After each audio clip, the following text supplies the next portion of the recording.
The gate groaned like it recognized me, but the laughter on my porch belonged to strangers. Salt air hit the back of my throat like a swallowed shout, and for a second I thought I'd come to the wrong address, until my name glinted on the mailbox I'd painted 26 summers ago. I gripped the rusted latch, and the metal bit into my palm like a reprimand. Before we continue, please subscribe to the channel and tell us where you're listening from. Cape May, New Jersey, Sunday, June 8th, 2025. The kind of early summer afternoon that makes the sand look sugar white. My wife loved this light. She came down 4 times a year, even when I got busy being indispensable to a city bus depot in Philadelphia. After her funeral on May 3rd, my kids told me, "Sell that useless place, Dad." I said I would. I lied to myself first. The yard used to be dune grass and stubborn lilies. Now, a chalkboard sign leaned against the porch rail in tidy cursive. Salt and Cedar, check-in 3 p.m. A couple in matching linen came out my front door with beach tags around their necks, clutching a woven basket of mini shampoo. "Thanks again!" The woman smiled at me, a stranger on my own path. The man pressed a rolled towel to his shoulder like a spa brochure. They trotted down my steps and past me with the confidence of frequent flyers. A key fob with a little cedar charm swung from the woman's fingers. Inside smelled like lemon cleaner and somebody else's perfume. Hotel white towels were rolled into tight pastries on the coffee table. On the mantel, the seashell frame that held our wedding photo had been turned sideways to show only the ocean behind us. A small black eye watched me from the corner. A nest. "Camera, it's red dot, a lie detector test I hadn't agreed to take." The bass hummed, recording a stranger walking through his own house. My bronze keyring, dented, familiar, clicked against something new, a sleek, smart lock hub wired into the jamb. I ran my thumb over it. The letters looked like the dash of a car I never learned to drive. In the kitchen, the refrigerator held a calendar printed with turnovers. A curling receipt was magneted beneath a smiling crab. Coastal cleaners, turnover, 180, 6, 7, and 25. I didn't need anyone to explain what a turnover was. On the counter, under a sea salt votive, lay a florist bill that didn't belong in a beach house. $2,800. My address at the top, dated 2 weeks after the funeral. Peonies, eucalyptus garland, 20 centerpieces. I could hear my wife's voice teasing. For who exactly, I called my daughter. She picked up on the second ring, all helium and project management. "Dad, are you down there? Great. We should talk strategy." "Strategy," my voice scraped. "There's a chalkboard sign out front." "Branding," she said. "Look, this place was sitting. We helped it help itself. Summer's already booked. It's revenue while we consider buyers." I ended the call, and my phone vibrated so quickly it felt hot. My son texting a link to a broker's listing titled Prime Teardown Opportunity. Next text, "No pressure, just options." Down the hall, the bathroom tile shone wrong, like a smile too white.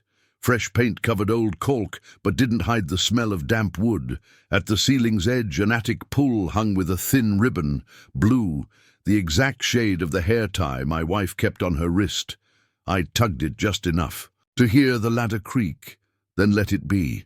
I went back outside as another pair of guests clinked stemless glasses on my porch. I reached for the gate and felt the stub of a padlock I'd cut years ago when the latch froze. The shank, jagged and dull, still sat on the post cap where I'd left it. I pocketed the metal, a cold crescent of the past, and stared at my house. The one my wife visited in seasons, the one I hadn't touched in decades, now paying for someone else's life at $450 a night. It wasn't just a betrayal of money, it was theft of silence. And silence was all I'd come here to spend. I didn't sleep at the cottage. Pride said I could, but the house didn't feel like mine. It felt like a stage set with my name erased in pencil. I walked back to the bus. stop, and checked into a $79 roadside motel off the Garden State Parkway, room 214, ice machine screaming through the drywall like a train no one warned you about. The bedspread was sandy with old sunscreen. The air conditioner rattled like loose. Teeth and breathed a smell I could only describe as past summers. At 6:12 a.m., Monday, June 9th, 2025, the motel alarm I didn't set went off with a brassy electronic bird. I shut it with the butt of my fist and sat on the edge of the bed, staring at my shoes. They looked like they'd walked into the wrong decade. The ocean was 3 blocks away, and I could hear it in the vents, that steady pull and return, like a thought you don't want but can't stop having. I made motel coffee with water that never boiled, and wrote numbers on the back of the check-in envelope, $450 a night, x 6 nights, $2,700 a week. If July was fully booked, like my daughter said, my hand paused, more money in a month than my wife and I sometimes saved in a year. My pen dug a groove through the paper like I could carve the math down to something gentle. I folded the envelope twice and slid it into my wallet, next to a bus pass that still had her picture taped to it from the day I said, "Smile for luck." Out on the boardwalk, the light was too good for how I felt. A gull eyed my stale donut, and then the bag with my wife's folded sweater I'd brought, without admitting I'd brought it. The sweater was navy, pilled at the cuff where she twisted it when she thought. I bought a cheap spiral notebook at a souvenir place with keychains shaped like lighthouses. The cashier told me to have a blessed Monday. I nodded like I knew. How'd I walk to the cottage slow, at the corner of Pittsburgh Avenue and the strip of sand that always collected beer caps. The dune grass hissed like it was tired of secrets. My hands shook on the gate, not from age, though I've earned that, but from the kind of anger you can't use. The porch was empty at 8:10. The chalkboard sign still promised check-in 3 p.m. I breathed shallow and knocked on the neighbors. Your Mrs. Carp answered in a mint-green robe and tidy slippers, hair pinned as if she were expecting someone better than me.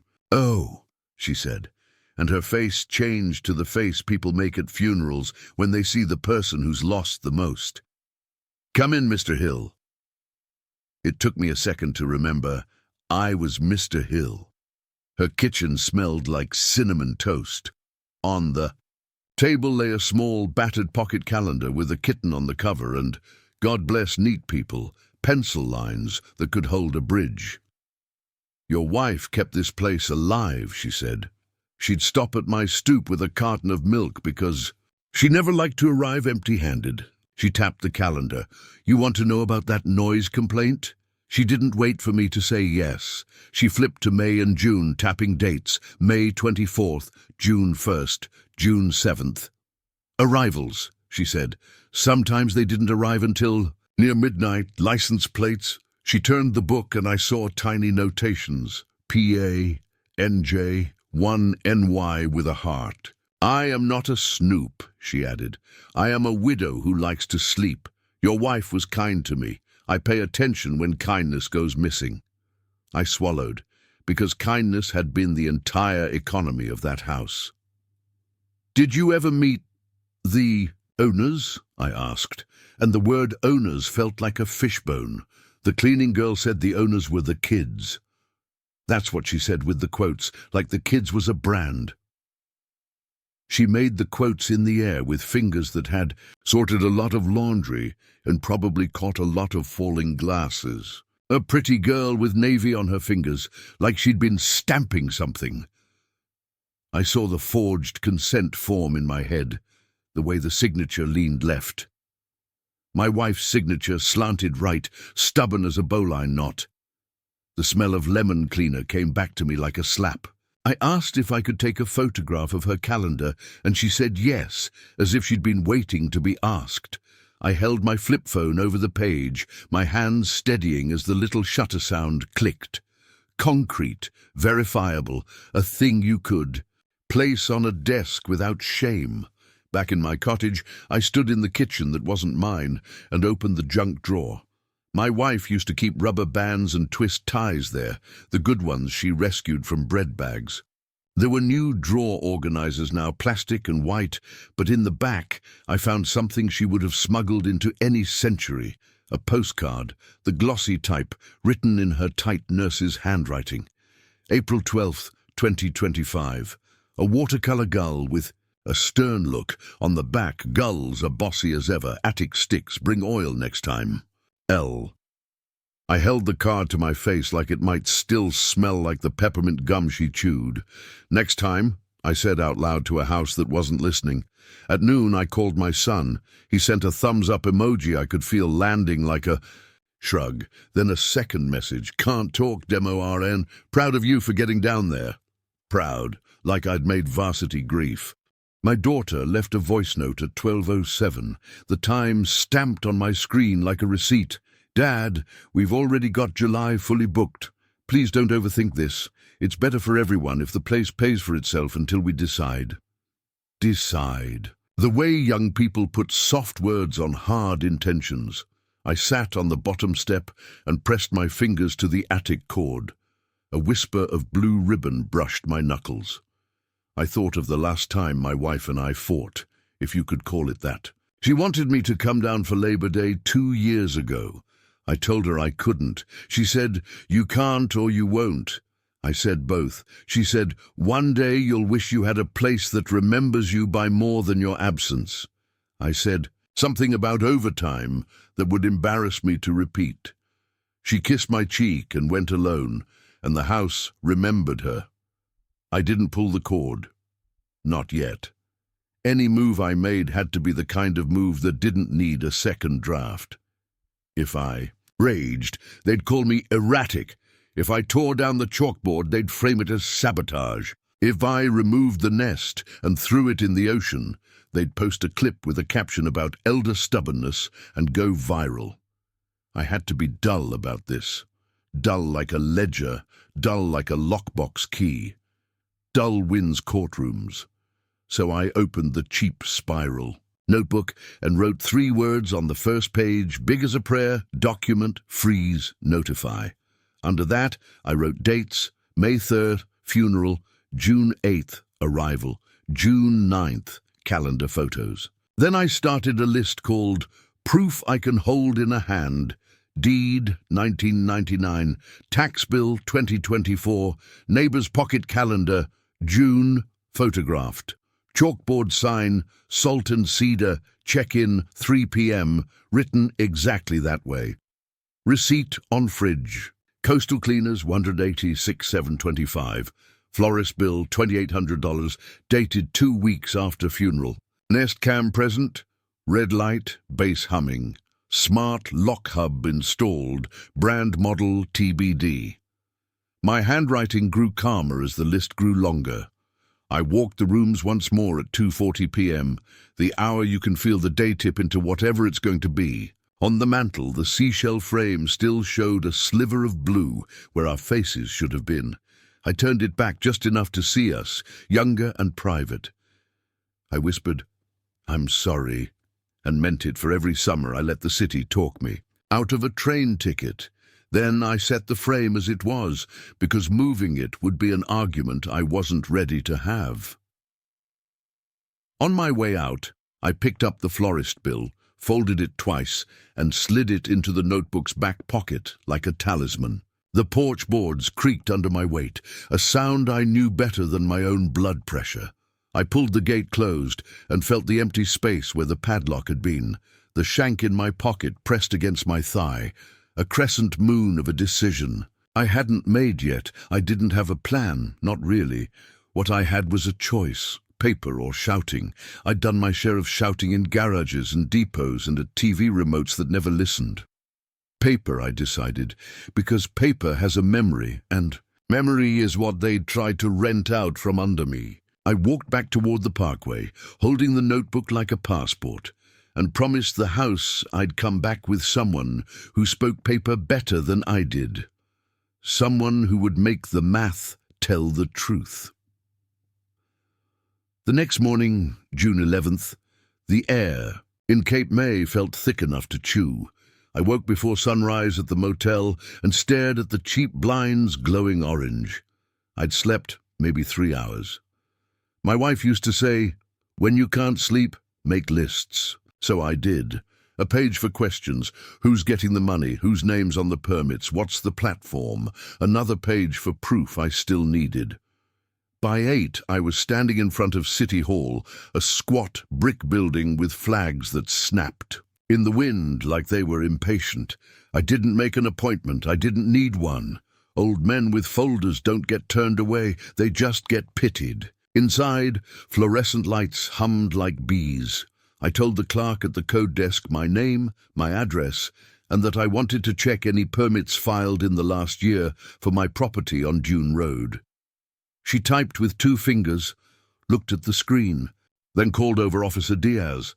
He was my age, but moved younger, sharp-creased shirt, the kind of man who respected clean paperwork. "You said Dune Road?" he asked, flipping through a drawer. He pulled out 2 noise citations and a permit packet with my wife's name typed at the top. "Owner consent form, March 2nd, 2025, he said, reading aloud. "That's about a month before." He stopped, realizing what came next. "Yes," I said. Before she passed, he hesitated, then slid the papers across the counter. "You want copies?" I nodded.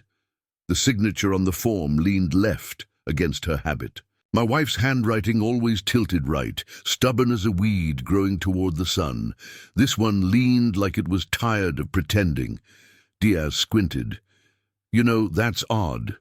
The left-hand slant means a different pen angle, usually someone else's writing." He lowered his voice. "Want me to pull the full packet?" "Please." He came back with a stack, permit approvals, emails from something called Salt and Cedar Stays LLC, and 2 citations for loud music. My wife's name on both, as owner on record.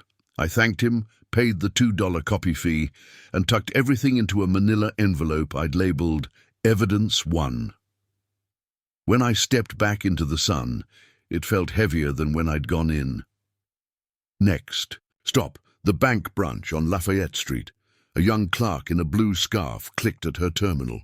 "Payouts for home-sharing platforms typically route to an LLC, she said, rehearsed and polite. "Do you know the entity?" "No," I said, "but I'm about to." She printed a note with routing numbers tied to an account under Salt. "And Cedar Stays, LLC, registered at a Philadelphia address. My son's neighborhood. I asked for a copy of the bank's verification policy, signed and dated." She hesitated, but gave it. "People trust grief. They think it makes you harmless." That night I called Mr. Rizzo, the estate attorney, who'd drawn up our will back in 1999. I still had his number in my wallet. He remembered my wife by name. "You still in Philadelphia?" he asked. "Mostly," I said. "But the house isn't." He chuckled softly, then caught my tone. "Come in tomorrow. Bring whatever they've been touching." His office hadn't changed since the Clinton years. Dark wood, dusty law books, a grandfather clock that breathed every quarter hour. I placed the deed, the 1999 will, the funeral program, and the city papers on his desk. He read in silence for 10 minutes. Then, in that calm voice lawyers use before bad news, he said, "Your children don't have legal authority to operate the property. The estate is still in probate. No letters of administration were ever issued to them. So, what does that mean, plain English?" He capped his pen. "It means they had no right to rent your house. None. Everything they've done is a liability, attached to your wife's name, and therefore yours. We'll need to act before those liabilities become liens." I nodded slowly. I felt my wife's ghost exhale somewhere behind me. Back at the cottage that evening, the porch still smelled like sunscreen and citronella. I waited until the last guest car pulled away, then went inside. I unscrewed the smart lock carefully, placed it in a zip bag, and wrote the date on masking tape, June 11th, 2025. The Nest camera blinked once as I pulled its power cord. I slipped out the micro SD card and sealed it in an envelope marked Recording March to June. When I brought the envelope next door, Mrs. Carp poured me chamomile tea. Her kitchen light hummed like the City Hall fluorescence. "I saw your daughter here the day movers brought furniture," she said softly. She had ink on her hands, navy, like she'd been stamping things.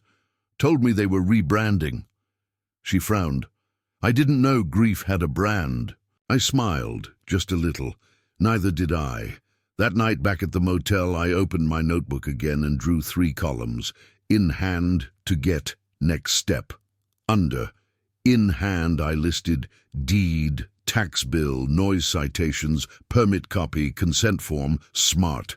Loch Ness card, neighbor log, under to get, platform screenshots, LLC registration, booking payouts, HOA notice, and whatever was inside the attic, my wife's blue ribbon secret. Under next step, file city complaint, file injunction, demand accounting. I underlined the word accounting, because that's what this was, an audit of love, of silence, of whatever part of me still wanted to believe my kids didn't mean harm. But intent doesn't balance ledgers. Before sleeping, I flipped the page and wrote, "Revenge begins with a stapler." It wasn't poetry. It was a plan. By midnight, I had my list of first moves taped to the motel lamp, screenshot every post, every photo, every review. Confirm bank trail for Salt and Cedar Stays LLC. Meet Rizzo again with evidence. Keep my anger quiet. Don't open the attic. Not yet. I turned off the lamp and listened to the highway murmur like distant surf. I used to believe justice was loud, a hammer, a verdict, a cheer.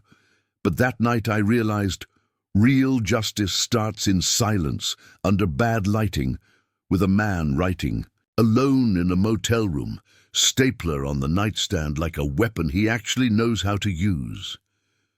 By June 22nd, I'd stopped trembling. Anger had cooled into arithmetic, columns, receipts, checkmarks. I wasn't a man grieving anymore. I was a man reconciling a ledger that didn't balance. That Sunday morning, I opened my laptop at the motel and typed Salt and Cedar Cape May into the rental platform search bar. There it was, the cottage, my cottage, under my wife's name, with her favorite quote in the description.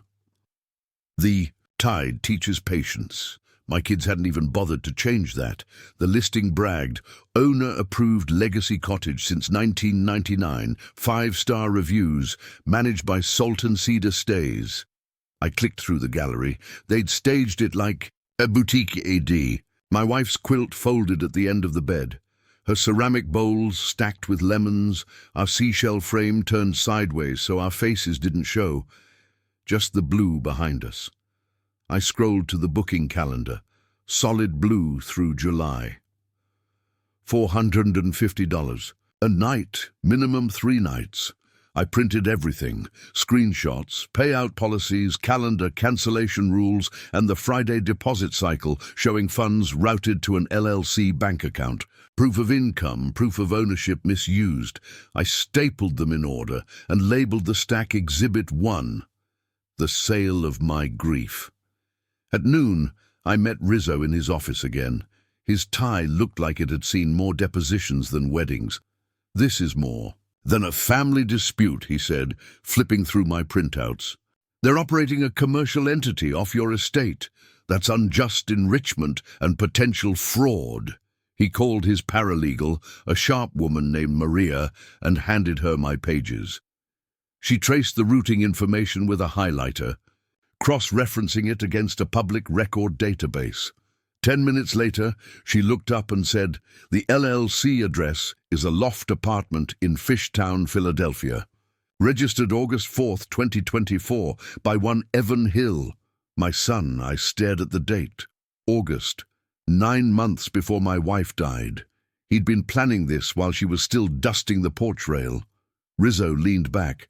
"We'll need a court to compel the bank records, but first we'll show cause. Misrepresentation, unauthorized operation, and unfiled occupancy tax. You have enough for an injunction." "Then file it," I said. He nodded. "Before we do, you should also file a city complaint in Cape May. It'll freeze their permit." So I did. Officer Diaz emailed me later that day. His subject line, "Read your property. Permit packet." Attached was the whole application the kids had submitted. My wife's signature wasn't the only lie. In the margin of one page was a tiny doodle, a wavy line shaped like a tide. My daughter had drawn that flourish on every invitation and event contract she ever sent. She used to joke it was her brand, the same brand now inked onto a forged consent form. That night I found her Instagram reel dated March 2nd. The same day the document was signed. She was stamping wedding invites at her office, her thumb and index finger smeared with navy ink. The timestamp and ink color matched the consent form exactly. I printed both images side by side, drew a line between them, and wrote in the margin, "Left-handed lie." The next day, I drove to the HOA office at Cape Meadows. A young woman behind the desk looked tired of tourists. I told her I was the owner of the Dune Road property. She blinked, then rifled through a file drawer. "You might want this," she said, handing me an envelope stamped "Final Notice." Inside was a letter addressed to my wife, dated May 20th, 2025, warning of $3,200 in fines for unauthorized short-term rentals. It had been returned to sender June 1st. My wife had already been gone nearly a month. I kept the envelope, the return label still attached, and added it to the manila folder. Another quiet nail in the coffin they'd built out of greed. Back at the motel, I sat on the bed with my notebook and began mapping money flows. $128,400 gross bookings, 12 months. Platform 15% fee, $19,260. Remaining $109,140. Transfers to Salt and Cedar LLC, Filler Act, $18,000. Visa payoff, Evans debt, $14,750 renovation charge, Coastal Fixers LLC, $9,600 unremitted occupancy tax, $3,200 HOA fines, $2,800 florist Billy drew arrows until the page looked like an anatomy chart of deceit. Then I underlined one phrase 3 times, operating under a dead woman's name. By July 2nd, Rizzo had drafted the verified complaint. Count 1, conversion of estate property. Count 2, unjust enrichment. Count 3, accounting and restitution. Count 4, injunctive relief. We attached everything, my photos, the forged signature, Diaz's permit copies, HOA fines, the florist bill, and screenshots of the LLC's registration. We didn't label them Exhibit A or B. We labeled them with what they were: my wife's signature, forged, the florist bill, neighbor's calendar, smart lock removed. June 11th. The filing clerk stamped the papers July 2nd, 2025, 11:42 a.m. When I heard the thunk of that stamp, it sounded like a heartbeat returning to rhythm. The next morning, Rizzo called. "We got it." The judge granted a temporary restraining order, no rentals until further notice. At noon, I drove back to the cottage. For the first time in a year, the porch was empty. The Salt and Cedar sign was gone, only faint chalk. Dust remained on the board, half erased by sea wind. Inside, the Nest camera blinked dark, unplugged, harmless. I stood in the living room and listened to the quiet breathe again. The boards under my feet creaked like they were stretching after. A long sleep. I didn't smile. I just exhaled. It wasn't victory, not yet. But the first checkmark in my notebook finally had a date beside it, July 3rd. Porch quiet. Rentals frozen. The house didn't feel stolen anymore. It felt like a witness that had finally agreed to testify. The 4th of July came in with fireworks. And fury. Not from the sky, though those were loud enough, but from my children. Silence had never frightened them before. Now it did. The restraining order landed like a thunderclap. At 9:13 a.m., my phone started buzzing, one notification after another. Evan. Dad, what the hell? We just lost July's bookings. Lena. This isn't how Mom would have wanted it. You're making this ugly. Evan again. You could have just called us first. Then, a final message that read like a punchline. You're going to tank your own inheritance if you push this. Inheritance. The word tasted wrong in my mouth, like they'd already buried me next to her and started counting. I didn't respond. Instead, I sat at the motel desk, watching the fireworks pop from a window that rattled with every boom. Outside, people were laughing, grilling, kissing. Inside, I was writing down their words like evidence in a deposition. I'd learned something in the last few weeks. Silence isn't empty, it's leverage. 2 days later, the doorbell camera I'd unplugged was gone. Someone had entered the cottage. I drove down from the motel and found the cease use notice officer. Diaz had posted fluttering on the porch rail like a wounded flag. It was half-torn, bootprints in the sand below it. My pulse climbed. Inside, furniture had been rearranged, the Airbnb staging boxes stacked by the wall, the floral runners folded. Someone had come to clean up. At 11:05 a.m., my daughter's SUV pulled into the driveway. Sunglasses, pressed linen dress, a practiced calm. She got out holding an iced coffee like a prop in a commercial. "Dad," she started, that practiced, syrupy tone. "We could have avoided this if you'd just talked to us first." "Talk to you," I said. "Lena, I found guests in my living room. You turned our house into a revolving door." She sighed dramatically, brushing invisible lint off her sleeve. "We were just keeping it from rotting. The income covered taxes, maintenance, everything. You don't even come down here." I pulled a file from my satchel and slid the 1999 deed across the kitchen counter. "Taxes are paid, maintenance handled, by me, always have been. And this deed still says my name." She looked away, jaw tight. "You're being emotional." I pointed at the $2,800 florist bill I'd pulled from the drawer and laid it beside the deed. "This was charged after your mother's funeral. Flowers for your launch party?" That broke her composure.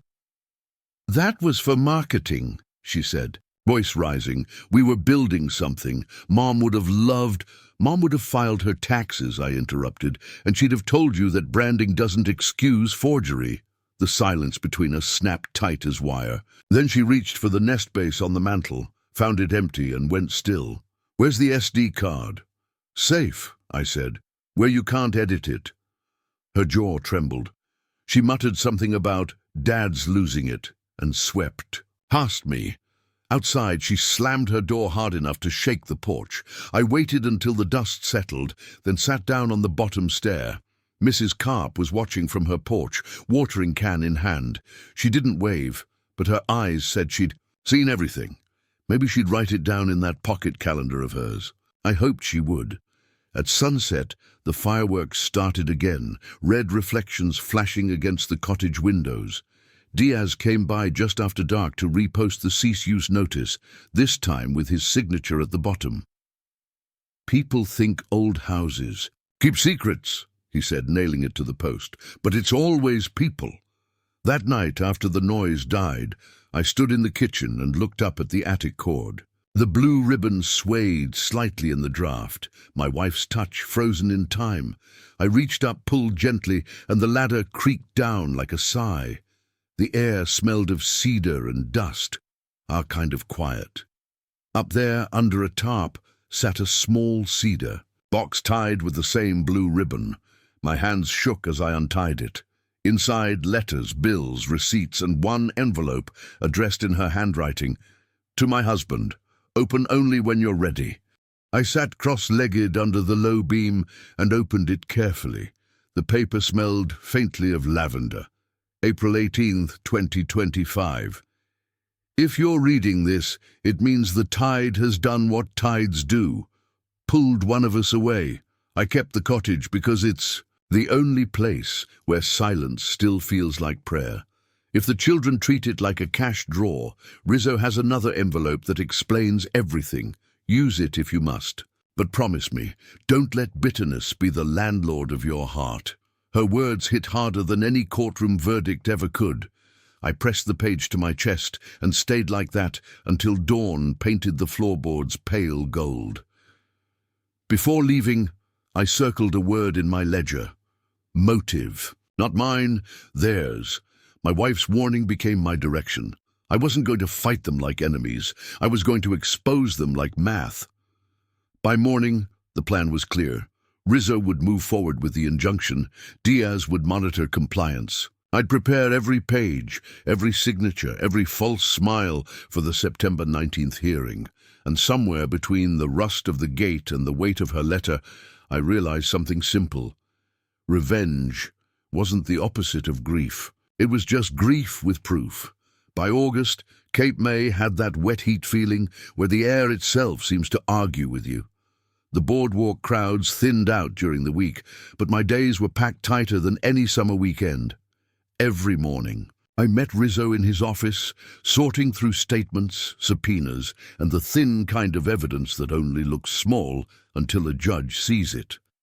On August 14th, the depositions began. Rizzo's conference room was all dark wood and still air, blinds half drawn. The court reporter sat like a statue, her keyboard clicking like hail on a tin roof. Across the table, my children looked like actors playing innocent. Evan wore a too-tight suit, and Lena's blouse was so white it glared. Their realtor sat between them like a referee, clutching a briefcase full of denials. Rizzo opened quietly. For the record, this is deposition in Hill v. Salt and Cedar Stays LLC concerning conversion of estate property. He looked at my son. Mr. Hill, can you tell us when the LLC was formed? Evan cleared his throat. Last summer, Mom said she wanted the property to be useful. Last summer, meaning August 4th, 2024, Rizzo pressed. 9 months before her death? Yes. And was she aware it was a for-profit business registered under your name? Evan hesitated. We discussed possibilities.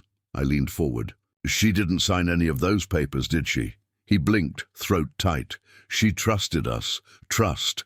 That word again, the one people use when they've run out of honesty. Then it was Lena's turn. She slid a contractor invoice across. The table, $14,750 for a bath refresh. Signed in my wife's name, dated May 10th, 1 week after her funeral. My stomach went hollow. Rizzo didn't raise his voice. He just took out a copy of the death certificate, placed it beside the invoice, and said, "That must have been quite the miracle renovation." The room went quiet. The court reporter's keys paused mid-air. Lena's eyes glistened, but not with remorse, just embarrassment. You didn't mean to get caught," I said. Before she could answer, Rizzo's phone buzzed. He read the screen, his brow furrowing. "Interesting," he murmured, turning it toward me. "The rental platform just responded to our legal notice." I took the phone. The email subject line read, "Compliance Inquiry. Property ID 32477. The platform had frozen the listing pending investigation. Attached were payout summaries and a guest ledger titled Family Comp Rate. Each line listed a discount, some labeled cash on site. 2 usernames stood out, Lena Events and Evan Sales. They'd been pocketing cash bookings off the books while claiming it was Mom's dream. Rizzo looked at them with something close to pity. "You didn't just steal from family," he said. "You committed tax fraud in your mother's name." I didn't gloat. I just felt tired, like the tide after a storm, spent, but still moving. That night, I drove to the cottage. The air was heavy with humidity and secrets. I climbed the attic. Ladder again. Flashlight trembling in my hand. The cedar smell was stronger up there, cleaner, like she'd been here recently. I knelt beside the box I'd opened weeks before. Under the cedar lining, something shifted, an envelope I hadn't noticed. Inside was a photo, my wife in April, dusting the mantel, sunlight catching her hair. Behind the photo was a folded page in her handwriting. It wasn't a new will, just a note in the margin of an old one, copied for her records. "House is his peace. If they turn it to hustle, let court teach them tide tables. I laughed once, quiet and sharp. Of course she'd known. She always did. She'd watched me chase extra shifts instead of sunsets. She'd known they'd chase shortcuts instead of patience. I drove back to Philadelphia that night, her letter in my pocket. The highway lights blurred through the windshield, and for the first time in months, I didn't feel lost. I felt instructed. Over the next few weeks, Rizzo built the final case, brick by brick. Diaz confirmed in writing that the owner consent form was forged and that permit 2025-1039 was revoked.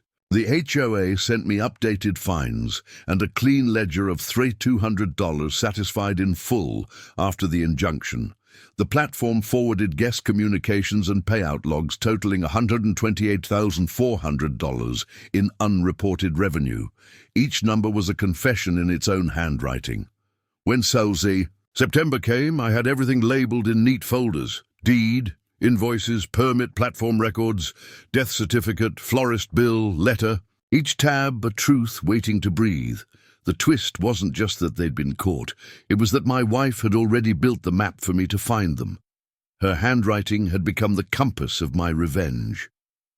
On September 18th, the night before, the hearing, I sat on the porch of the cottage. The wind had shifted, cooler, clearer. For the first time since she died, I didn't feel like a trespasser in my own life. I was ready. The next morning, when I walked into the courthouse carrying that shoebox of evidence, I wasn't nervous. I was calm, because this wasn't about anger anymore. It was about balance. People think revenge is about rage, but the truth is simpler. It's just arithmetic, done slowly by someone who still remembers what every number used to mean. September 19, 2025. The Cape May courthouse sat 2 blocks from the ocean, a grey box of bureaucracy that smelled faintly of salt, paper, and lemon floor wax. I got there an hour early. Old habits. I'd worked 30 years in transit. You learn to arrive before the breakdowns do. I carried a shoebox, not a briefcase, not a binder, just an old Reebok box my wife used to store Christmas cards. Inside were the pieces of our story. The cut. Padlock shank, neighbor's calendar, florist bill, smart lock, Nest SD card, and my wife's letter sealed in a sandwich bag. Every item had a date written on masking tape, because justice, I'd learned, depends on dates. Rizzo met me on the steps, tie caught in the wind. "You ready?" he asked. "Been ready since June." We walked inside. The courtroom was small. Fluorescent lights, water stains on ceiling tiles, the kind of place where you don't expect anything permanent to happen, yet lives get rewritten there. My children were already seated. Lena's white blouse had been replaced with navy silk. Evan wore the same suit from the deposition, this time with a different tie, as if that could change the math. Between them sat their realtor, face pale. When the clerk called our case, Hill versus Salton Cedar Stays, LLC, my name sounded foreign. But the moment the judge looked over his reading glasses and said, "Mr. Hill," I felt the years of quiet come back like oxygen. Rizzo began like he always did, calm and exact. "Your Honor, the estate of Mrs. Hill remains in probate. No authority was granted to the defendants to operate or profit from the property.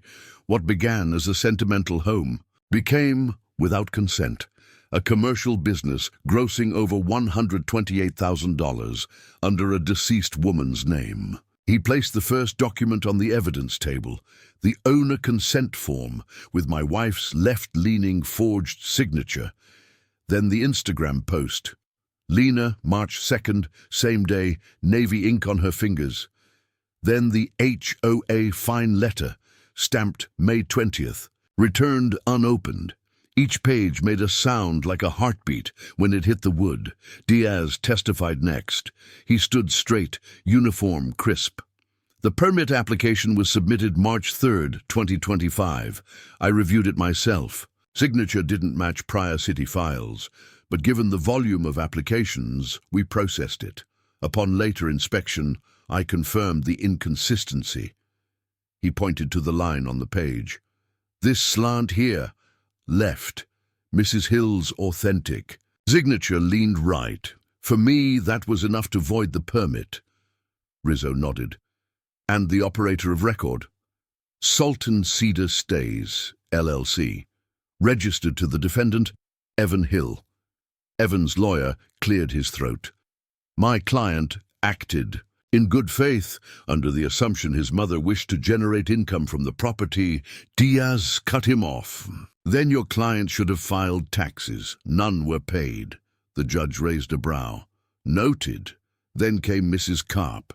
She walked to the stand holding her pocket calendar like a hymn book.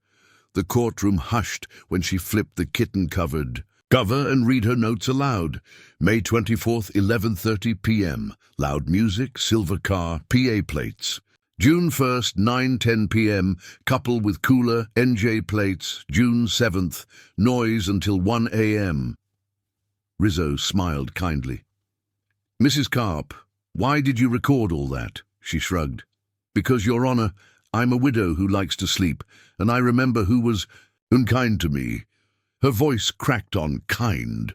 The judge nodded, admitted. Finally, it was my turn. I walked to the table and set the shoebox down gently like an offering. This, I said, is everything they thought no one would notice. I opened it one item at a time. The padlock shank. This is the lock my wife and I used to close the gate each fall, rusted shut last year. They replaced it with a keypad. The florist bill, 2 weeks after my wife's funeral, for an event that never happened. The smart lock, installed June 2024. I removed it June 11th, 2025. The Nest card contains footage of my children greeting paying guests. Their voices, not mine. The judge leaned forward slightly. And this letter, I nodded. April 18th, 2025, her handwriting. I opened it, unfolded it carefully. If they turn the house to hustle, let court teach them tide tables. Silence. Even the HVAC seemed to hold its breath. Rizzo took over. He slid a printed chart across the bench, a payout ledger from the rental platform. Your Honor, here are the total deposits, $128,400 gross revenue, all funneled to Sultan Cedar Stays, LLC. $18,000 went to pay the defendant's personal visa balance. $14,150 went to a renovation invoice signed in the decedent's name posthumously. None of this was reported to the IRS nor to the probate court. The judge's pen scratched. And you, Mr. Hill, he said, turning to me. What are you asking for? Not punishment, I said, just an accounting. I don't want them jailed or ruined. I want the truth in writing and the house quiet. He nodded once. Honest answer. Then he looked at my children. You two care to respond? Lena tried first. Dad, we were trying to help. Help yourself, I said softly. The judge held up a hand. I've heard enough. He shuffled the papers for a long minute, the sound like surf on wood. The court finds that the defendants operated the property unlawfully during probate. I hereby grant an injunction. No rentals, no sale, no access without the petitioner's consent. The defendants will provide a full accounting within 30 days and restitution of profits as determined by audit. Additionally, all occupancy, taxes and HOA fines will be the responsibility of Sultan Cedar Stays, LLC. Bang. One gavel strike. It wasn't loud, but it was final. When we stepped outside, the September sun was low, gold against the courthouse glass. The ocean smelled clean. Evan tried to speak first. Dad, I raised a hand. You had your say. Lena's voice broke. We didn't think. That, I said, is the problem. You never thought, you planned. There's a difference. Rizzo walked beside me down the courthouse steps. You got what you came for, he said. No, I said, I got what she wanted. Behind us, the realtor was already on his phone, cancelling listings, the sound of panic mixing with the seagulls. I didn't turn back. When I reached the parking lot, I looked at the shoebox in my hands. Inside it, the smart lock's metal face caught the sunlight like an apology. The courthouse doors shut behind us, and the sound echoed like the sea pulling back. Fallout isn't fireworks. It's the quiet after truth, the kind that leaves you standing still, unsure whether to feel proud or broken. I chose both. October arrived with a crispness that felt earned. The summer stink of sunscreen and excuses had finally blown out to sea, replaced by something cleaner: paperwork, salt, and closure. When the official accounting came back, Rizzo called me first thing that morning. "You'd better sit down," he said. "I've been sitting for 6 months, Tom." He laughed softly through the receiver. "You're about to stand taller." The document was 8 pages long, stamped and notarized. In tidy columns, it showed what my children had really made of the cottage: $128,400 in gross bookings. After platform fees, they'd cleared $92,300, tax-free, all while claiming to honor Mum's memory. $18,000 gone to pay Evan's visa, $14,750 to Coastal Fixers LLC for a renovation signed by a woman who'd been dead a week, $9,600 in unpaid occupancy tax, $3,200 in HOA fines. It was arithmetic that even a tide couldn't wash clean. The judge's order followed 2 days later. Restitution, $38,000 to me immediately, the remainder under civil review. Penalties, payment of all outstanding taxes and HOA fees by Salton Cedar Stays LLC. Ownership, exclusive possession of the cottage awarded to me through probate. The email from Diaz came that same afternoon. Permit withdrawn, file closed. Just 5 words, but they sounded like the house itself exhaling. I drove down to Cape May the next morning. The sky was grey, the kind of grey my wife liked because it made the ocean look endless. When I reached the cottage, the porch was bare. No chalkboard, no sign, no guests, only gulls and quiet. Inside, I set the shoebox on the kitchen counter and opened every window. The smell of lemon cleaner was gone. In its place, cedar and salt. I stood there listening to the boards creak, remembering how she used to hum when she mopped. The house had always responded to her voice, never mine. But now, when the wind moved through the open doors, it sounded almost like a welcome. I took out the old bronze knob I'd kept wrapped in paper since June. The smart lock had been efficient, sure, but cold. I reinstalled the bronze one myself, oiled it until it turned with a sound like a polite cough. I turned it once, twice, testing the catch. It fit perfectly. It still knew my hand. Then I paid the debts they'd left. One check to the HOA, another to the town for the taxes. I stapled the receipts together and wrote "Quiet" on the manila folder before sliding it into the cabinet drawer. Justice didn't come in handcuffs or headlines, it came in balance sheets that finally added up. Around sunset, I made coffee in the chipped mug she used to claim tasted more honest than new ones. I sat on the porch with it, staring at the tide clock on the horizon.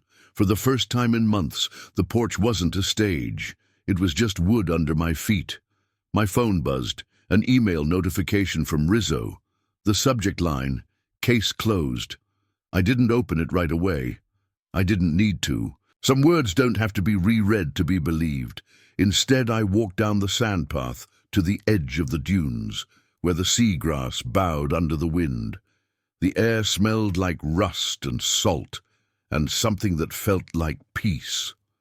I knelt, ran my fingers through the sand and whispered, "It's done." If the waves heard me, they didn't answer, but I swear they slowed a little, as if even the Atlantic respected paperwork properly filed.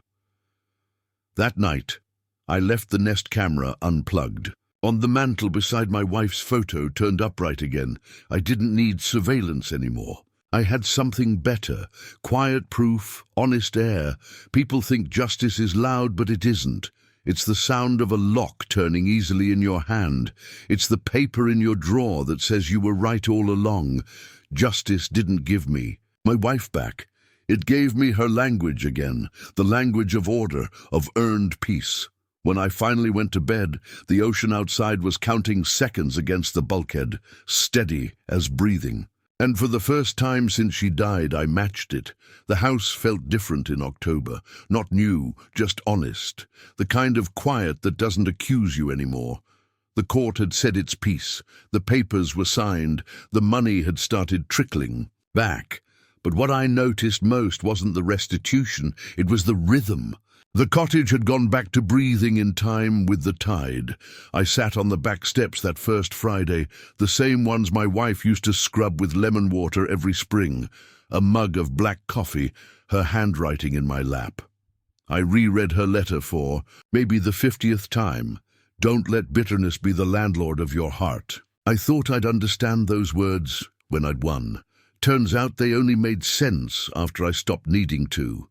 The porch boards clicked as they cooled in the evening air. My old notebook lay beside me, pages thick with notes and evidence. The ink faded but resolute. I flipped back through them. June 8th, chalkboard sign discovered. June 11th, Diaz confirms forgery. July 2nd, injunction filed. September 19th, hearing, case closed. Each line a bruise that had healed right on schedule. What I hadn't written anywhere was the sentence that mattered most. I forgive them. Not because they asked for it, they hadn't, but because the house had already done it for me. To say, I replaced the smart lock with the old bronze knob. Something changed. When I turned it, the sound was soft, forgiving. The same sound I remembered from the summers when we first bought this place, before cell phones, before resentment, before... Over time, shifts became our family tradition. In the weeks that followed the hearing, I found myself doing small repairs, recaulking the window panes, sanding the porch rail, fixing the screen door that had squeaked for 20 years. Every task felt like writing an apology, one nail at a time. Mrs. Carp came over one morning, a plate of oatmeal cookies in hand. "You're staying then?" she asked. "For now," I said. She smiled. "Good.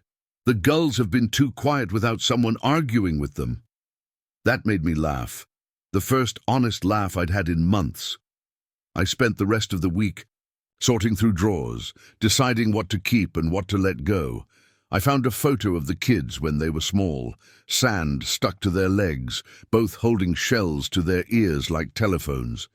They'd been so proud of this house once. Somewhere. Along the line, we'd all traded pride for profit. That's the thing about legacy. It's not what you leave behind. It's what survives you. My wife's handwriting, that blue ribbon in the attic, the cedar smell that outlasted her perfume. Those were her legacies. Not the money, not the property, just the discipline of care. On October 10th, I drove into a town for the flea market. A brass tide clock caught my eye, scratched but still ticking, $25. I brought it home, polished the rim, and hung it over the mantel where the Nest camera used to blink. It clicked every 45 minutes, announcing a new tide like a heartbeat that refused to retire. I sat beneath it that night, notebook open, writing letters to my children, one to each. No threats, no ultimatums, just facts and a closing line in plain ink. "Come down on October 12th. Bring notebooks. We'll learn the house together." I made a list of chores the way she used to. Oil the hinges, patch the roof seam, clean the stove ring. At the bottom I added a new one. Write an apology. File it with Rizzo. They might never come, but I wanted to leave the door open, not the one they broke, but the one that matters. When I finished writing, I looked around the cottage. The lights were low, the curtains breathing with the sea wind, the tide clock marking time I'd almost thrown away. I whispered into the stillness, "We're square now." Grief, I realized, isn't an ending. It's a kind of housekeeping. You sweep out what doesn't serve you, wipe the counters of blame, and keep the letters that still smell like salt and lavender. I closed her letter and put it back in the cedar box. Then I turned the tide clock 1 minute ahead. Just enough to give the house a head start on healing. They arrived on October 12th, exactly as I'd asked. No fanfare, no apologies in advance, Just the sound of gravel crunching under tired tires, and the kind of silence that only a family can carry. From the porch, I watched their car slow to a stop. Lena stepped out first, dressed down this time. No. Silk blouse, no sunglasses, just a sweatshirt and red eyes that looked like she'd been fighting sleep or regret. Evan followed, carrying a cardboard box filled with paperwork. For once, he didn't lead with words. I opened the screen door. It groaned, same as always. "You both remember how to fix that sound?" I asked. They didn't answer, but they smiled. Tight, hesitant smiles, the kind people wear when they're not sure if they're forgiven or just tolerated. We didn't start with speeches. We started with numbers. That was the only language we all still spoke. At the kitchen table, I laid out the HOA fine notice, the tax receipts, and a new ledger book. The air smelled of coffee and old wood polish. I spoke slowly, like a man explaining tide charts to children. "These," I said, pointing at the columns, "are debts that belong to the house, not to me, not to you. If we want to keep her legacy, we settle these line by line." They nodded, and for the first time in months, I believed the gesture.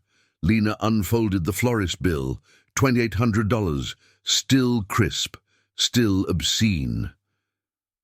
"That was my mistake," she whispered. "I thought the business needed a launch. I didn't think—" "No," I said softly. "You didn't." Her hands trembled as she pulled a checkbook from her purse. "I can pay some of it back. I've got savings." "Not all at once," I said. $200 a month auto transfer. Not for the money, for the discipline." She nodded again, tears smudging the ink as she signed. Evan cleared his throat and opened his box. Inside were contractor receipts and a bank statement showing the $18,000 visa refund already processed. "I talked to Rizzo," he said. "He told me about the interest penalties. I'll pay those too."